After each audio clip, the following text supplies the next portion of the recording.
सोचिए, दुनिया का एक ऐसा देश जहां पर लोग इंटरनेट और यूट्यूब जैसी चीजों से बिल्कुल ही अनजान हैं। इस देश में लोग बाहरी दुनिया से इतना कट चुके हैं कि इनको दुनिया में हो रही तरक्की के बारे में ज्यादा मालूम नहीं है। एक समय ऐसा था जब इस देश में लोगों को फ्री में पेट्रोल भी दिया जाता था और उस समय लोग दिन भर मानो ऐसे ही गाड़ियों में घूमते रहते थे, जिसके चलते ट्रैफिक जैसी परेशानियां हो जाती थीं। लेकिन सिर्फ इतना ही नहीं, उसी दौरान एक ऐसा ठोस नियम भी लागू किया गया जिसमें हर गाड़ी का रंग सिर्फ सफेद होना चाहिए। यानी अगर इस देश के किसी भी सड़क पर कोई गाड़ी चलेगी तो उसका रंग सफेद होगा। अगर कोई दूसरा रंग हुआ तो उस गाड़ी को पुलिस पकड़ लेगी और उस व्यक्ति को जेल की सजा होगी। इस देश के अखरटे के घोड़े इतना तेज होते हैं कि उनको दुनिया के सबसे तेज और मशहूर घोड़ों की गिनती में सबसे पहले रखा जाता है। हर साल घोड़ों के लिए एक प्रतियोगिता भी रखी जाती है जिसमें जीतने वाले घोड़े को साल भर का खाना और उसकी देखभाल का खर्चा दिया जाता है। आपने कभी ना कभी तो गानों को सुनते समय उस गाने को याद करने की कोशिश करी होगी, लेकिन हम आपको बता दें कि इस देश में एक ऐसा नियम बनाया गया जिसमें लोगों को होठ लिपसिंग तक की इजाजत नहीं थी। उस समय इस देश में संगीत को पूरी तरह से बैन कर दिया गया था और म्यूजिक बजाते समय या सुनते हुए अगर कोई पकड़ा जाए तो उस व्यक्ति को भारी जुर्माना या फिर 7 साल की सजा दी जाती थी। ये दुनिया का एक लौता ऐसा देश बना जिसके सबसे बड़े शहर को ही सिर्फ सफेद रंग के संगमरमर के पत्थर से बनाया गया। जी हाँ, एक ऐसा शहर बनाया गया जिसकी हर इमारत, चाहे वो फिर सरकारी दफ्तर ही क्यों न हो, सबको सिर्फ सफेद रंग से ही पेंट किया गया। आप यकीन नहीं करेंगे, सिर्फ उस शहर को देखने के लिए सालाना 20 लाख से भी ज्यादा लोग इस देश में घूमने आते हैं।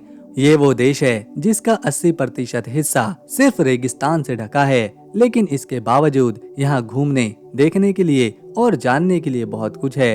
ये बहुत ही अनोखा देश है, तुर्कमेनिस्तान।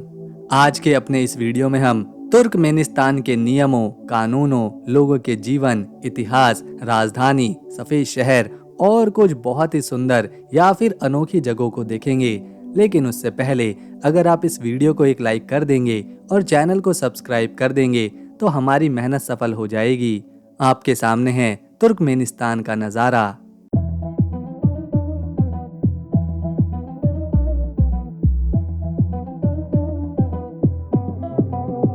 तुर्कमेनिस्तान मध्य एशिया में मौजूद एक देश है। ये कैस्पियन सागर के पूर्वी तट के पास है और रेगिस्तानी इलाकों के लिए जाना जाता है। नक्शे पर ये ईरान और अफगानिस्तान के ऊपर, उज़्बेकिस्तान और कजाकिस्तान के नीचे दिखाई पड़ता है।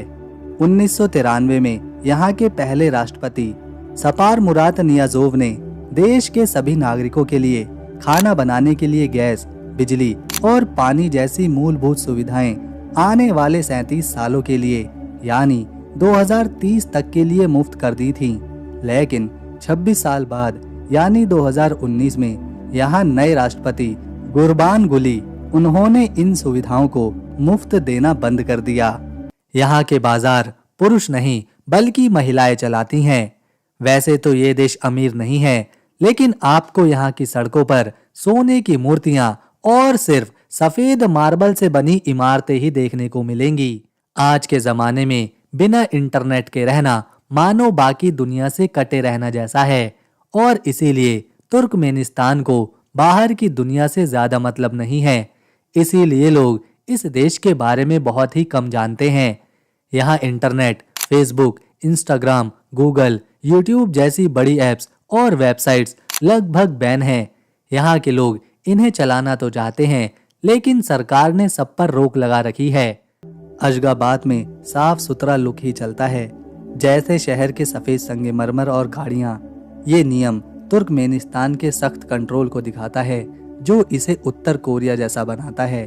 तुर्कमेनिस्तान ये मध्य एशियाई देश इतना खाली है कि यहाँ हर स्क्वायर किलोमीटर में केवल 12 लोग ही रहते हैं। इसकी 80% जमीन काराकुम रेगिस्तान से ढकी हुई है, जो सूरज की तपिश में चमकती है।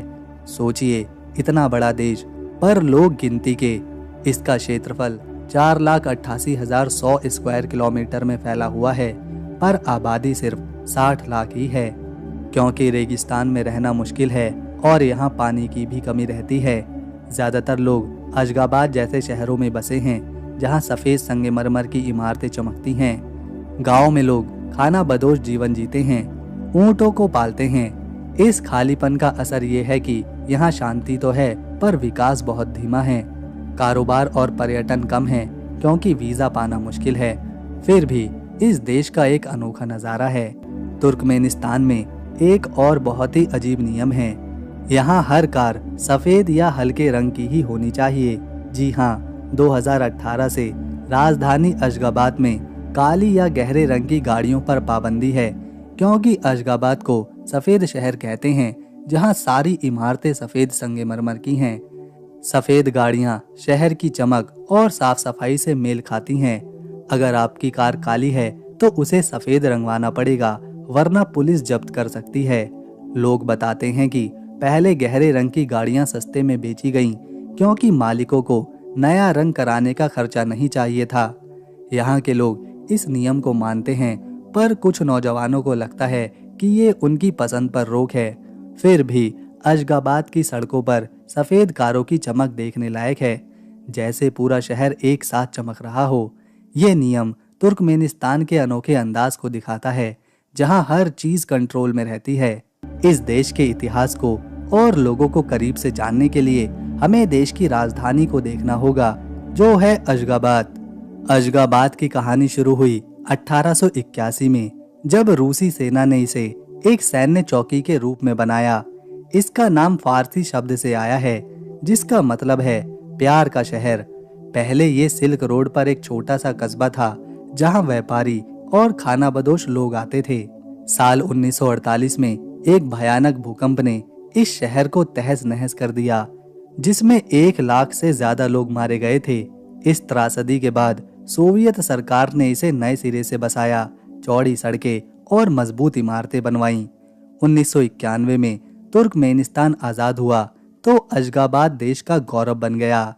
अशगाबाद को सफेद शहर भी कहा जाता है, क्योंकि यहाँ 500 से ज्यादा इमारतें सिर्फ सफेद संगमरमर से ढकी हैं।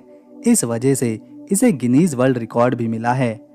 ये शहर चमचमाते सफेद संगमरमर, सोने की मूर्तियों और फव्वारों से भरा हुआ है, जो रेगिस्तान में जगमगाता है। यहाँ करीब 10 लाख लोग रहते हैं, जो देश की आबादी का 15% है। बड़े बड़े स्मारक जैसे इंडिपेंडेंस मॉन्यूमेंट और अलेम संस्कृति केंद्र का फेरिस व्हील इसे बहुत ही खास बनाता है। 1991 में जब ये देश आजाद हुआ तो यहाँ कोई विदेशी पर्यटक ना आ पाए। इसके लिए कई सख्त कानून बनाए गए थे, जिस वजह से यहाँ बहुत ही कम पर्यटक आते हैं, और जो आते भी हैं उन्हें अपनी मर्जी से घूमने की आज़ादी नहीं है। उन्हें गाइडेड टूर लेना होता है, और वो गाइडमैन जिस जगह को घुमाता है उसी जगह को सैलानी देख सकते हैं। यहाँ पर्यटकों को गाइडेड टूर लेना अनिवार्य है। अपनी मर्जी से स्वतंत्र रूप से घूमना संभव नहीं है। तुर्कमेनिस्तान की इंटरनेट की दुनिया, जहाँ पाबंदी इतनी सख्त है कि सुनकर आप भी दंग रह जाएंगे। इस मध्य एशियाई देश में सिर्फ 20% लोग ही इंटरनेट इस्तेमाल कर पाते हैं। फेसबुक, व्हाट्सएप, ट्विटर जैसे ऐप्स पूरी तरह बंद हैं। इस देश में 40 से कम उम्र के मर्दों का दाढ़ी रखना बैन है। जी हाँ, आपने सही सुना। अशगाबाद की चमकती सड़कों पर अगर कोई युवा दाढ़ी के साथ दिखता है तो पुलिस उसे पकड़कर जबरदस्ती शेव करवा सकती है। ये नियम 2000 के दशक से है, जब पहले राष्ट्रपति सपार पुरात नियाजोव ने इसे लागू किया था। यहाँ इसे धार्मिक कट्टरपंथ से जोड़ा जाता है और यहाँ ऐसा कुछ बर्दाश्त नहीं किया जाता। तुर्कमेनिस्तान में 95% लोग मुस्लिम हैं, पर धर्म को कंट्रोल में रखा जाता है। इस नियम से नौजवानों में खासी नाराजगी है, क्योंकि उनकी दाढ़ी उनके स्टाइल और पहचान का हिस्सा है। कईयों को लगता है कि ये उनकी आज़ादी पर रोक है, फिर भी लोग डर से नियम मानते हैं, वरना जुर्माना या फिर हिरासत का खतरा रहता है। कुछ लोग चुपके से छोटी दाढ़ी रखते हैं, पर पकड़े जाने का डर रहता है। ये है प्राचीन नीसा, जो एक यूनेस्को विश्व धरोहर स्थल है। अशगाबाद से 18 किलोमीटर दूर। यह पार्थियन साम्राज्य की पहली राजधानी थी जो 250 ईसा पूर्व में बनी थी। नीसा सिल्क रोड पर एक बड़ा व्यापारिक केंद्र था जहां फारस, ग्रीस और चीन की संस्कृतियां मिलती थी। ये दो हिस्सों में बटा है, नया नीसा जहां लोग रहते हैं और पुराना नीसा जहां शाही किले और मंदिर हैं। यहाँ की मिट्टी की दीवारें, महल के खंडर और प्राचीन मूर्तियां इतिहास की कहानी को सुनाती हैं। खुदाई में शराब के घड़े और गहने मिले जो पार्थियन जीवन को दर्शाते हैं। आज नीसा पर्यटकों के लिए खास है जो इतिहास और पुरातत्व में रुचि रखते हैं। यहाँ का शांत माहौल और कॉपेट दाग पहाड़ों का नज़ारा इसे और सुंदर बनाता है। तुर्कमेनिस्तान की शांत और रहस्यमयी धरती पर फैले दो ऐतिहासिक रत्न मौजूद हैं। एक है मर्व और दूसरा है कुन्या और गेंज। मानव सभ्यता की उन कहानियों को ये समेटे हुए हैं जिन्हें समय ने भले ही ढकेलने की कोशिश करी हो पर मिटा नहीं पाया। इन दोनों जगहों को देखना मानो हजारों साल की यात्रा करने जैसा है, जहां रेशम मार्ग की धूल आज भी हवा में तैरती है। मैर्व, जिसे कभी पूर्व का मोती कहा जाता था, मध्य एशिया के सबसे महान प्राचीन शहरों में से एक है। यहाँ की मिट्टी में आर्किमेनिड, यूनानी, पार्थियन, सासानी और इस्लामी सल्तनतों की परतें छुपी हैं। ऊंचे मिट्टी के किले, टूटे हुए शहर और वो विशाल गुंबद जो कभी सेल्जुक साम्राज्य की शक्ति का प्रतीक था। मैर्व केवल खंडर नहीं है, ये एक जिंदा म्यूजियम है जहाँ कभी विद्वान, व्यापारी और यात्री दुनिया के कोने कोने से आते थे, जहाँ विज्ञान, साहित्य और दर्शन फलते फूलते थे। यहाँ खड़े होकर यह महसूस होता है कि सभ्यताएं कभी खत्म नहीं होती, वो बस अपना रूप बदल लेती हैं। कुन्या और गेंज, जिसे यूनेस्को विश्व धरोहर का दर्जा प्राप्त है और ये ख्वारज्म साम्राज्य की गौरवशाली राजधानी रहा है। यहाँ की पहचान है आसमान को छूती मीनारें, खासतौर पर कुतुलुक तैमूर की मीनार जो मध्य एशिया की सबसे ऊंची ईंटों से बनी मीनारों में से एक है और आज भी समय को चुनौती देती खड़ी है। कुन्या और गेंज की गलियों में चलते हुए लगता है जैसे हर कदम पर कोई दास्तां बिखरी पड़ी हो, राजाओं की, सूफियों की, व्यापारियों की और आम लोगों की। ये जगह न केवल धार्मिक और राजनीतिक केंद्र था बल्कि ज्ञान और आध्यात्मिकता का भी गढ़ था। ये है नर्क का द्वार।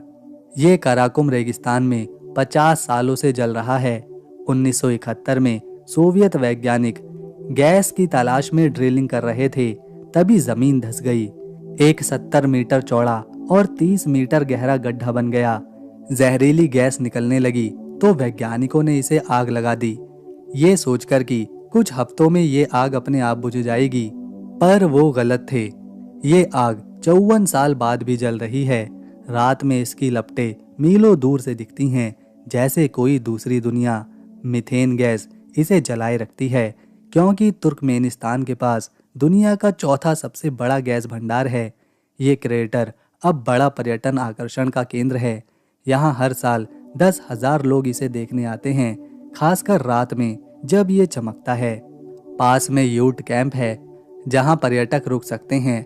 2013 में जॉर्ज क्रोनिस नाम के खोजी क्रेटर के तल तक उतरे और वहाँ उन्होंने बैक्टीरिया पाए जो इतनी गर्मी में भी जिंदा रहते हैं। लेकिन ये आग पर्यावरण के लिए चिंता है। मीथेन और CO2 ग्रीन हाउस गैस छोड़ती हैं जो जलवायु पर असर डालती है। 2022 में राष्ट्रपति गुरबानगुली ने इसे बुझाने का आदेश दिया था, पर अभी तक कोई हल नहीं निकला। ये क्रेटर प्रकृति और इंसानी गलती का अनोखा मेल है। तो दोस्तों, अगर आपको हमारी वीडियो, मेहनत और इन्फॉर्मेशन अच्छी लगी तो इसे एक लाइक दें, शेयर करें और चैनल को सब्सक्राइब कर बेल आइकन दबाएं ताकि आने वाली नई वीडियो मिस ना हो। हम मिलेंगे अगली बार एक और नए देश की जानकारी के साथ। तब तक के लिए नमस्कार, अपना ख्याल रखें।